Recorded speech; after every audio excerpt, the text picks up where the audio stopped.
Convergences are instanced PvE group content that can have up to 50 players. They work similar to Dragonstorm, where there is a public instance that anyone can join on a timer, but you can also create your own private instance at any time. Doing so just requires that one player uses an unstable Cryptus motivation, which can be purchased from the trading post.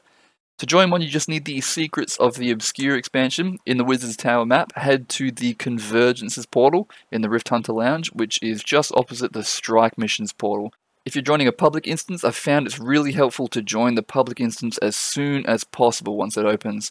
Sometimes even as little as a few seconds later can put you in the overflow instance. That doesn't always get enough participating players for it to succeed if you're playing in off hours. So the most important thing is to keep Zoja alive. If she dies, the convergence fails.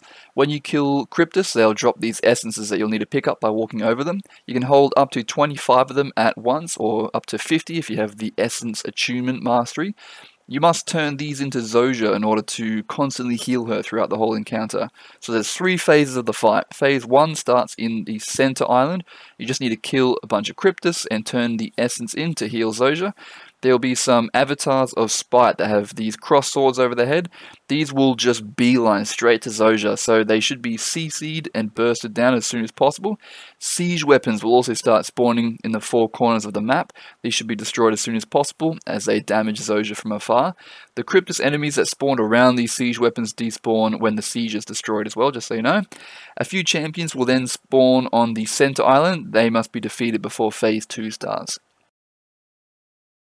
In Phase 2, the 4 corners of the map will start spawning a bunch of champions. Players should split up and defeat all these champions in the 4 corners at the same time, while some of them remain in the center to kill Cryptus and heal Zoja as well. So there should be a 5-group split. Once all the champions on the corner islands are defeated, the 3rd and final phase begins. So players in the center island should be sure to finish off the last wave of avatars of spite, as they do not despawn, and they'll keep heading for Zoja. In Phase 3, the final legendary boss will spawn. Currently there are 2 bosses that it could be, either the Demon Knight or the Sorrow, the latter of which being considered the harder one of the 2. Zoja starts to take more damage in this final phase, and the essence required to heal her is limited, so it's absolutely paramount that everyone keeps their eye on her health bar to the right of the screen and keep turning in that essence. It is far from impossible for these convergences to fail. If you get the Demon Knight, just break his Defiance bar whenever it appears, and if you get targeted by the Meteor mechanic, run it away from the group and away from Zoja.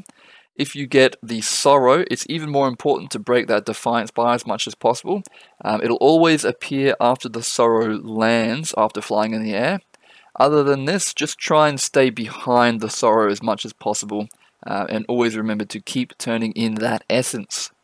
Why should you do convergences? At the moment, I'm trying to do daily convergences just because they're the best way to get the Cryptus essences that are required to make the legendary obsidian armor. You get more loot from the first 3 that you do each week, so I'd recommend to do at least 3 per week. If you're not making the obsidian armor, you can just craft these essences into motivations and sell these on the trading posts for a profit. You also get a lot of just general loot, like you get 2 raw gold, crafting materials, unidentified gear, and you get a rare chance to drop a Supreme Rune of Holding, which sells for a nice amount, and ascended weapons with the Sky Scale skins, which I think are very unique.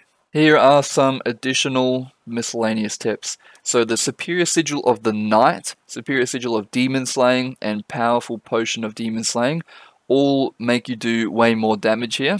Even when Zoja's health is full, it's still a good idea to hand in the essences because it also fills up this secondary bar that revives a defeated player every time it fills up.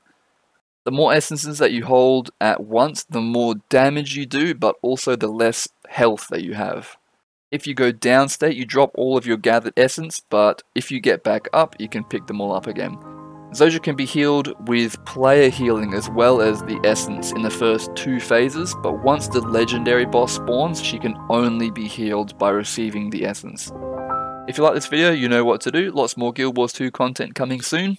Any questions, just ask me in the comments. I endeavour to answer them all down there.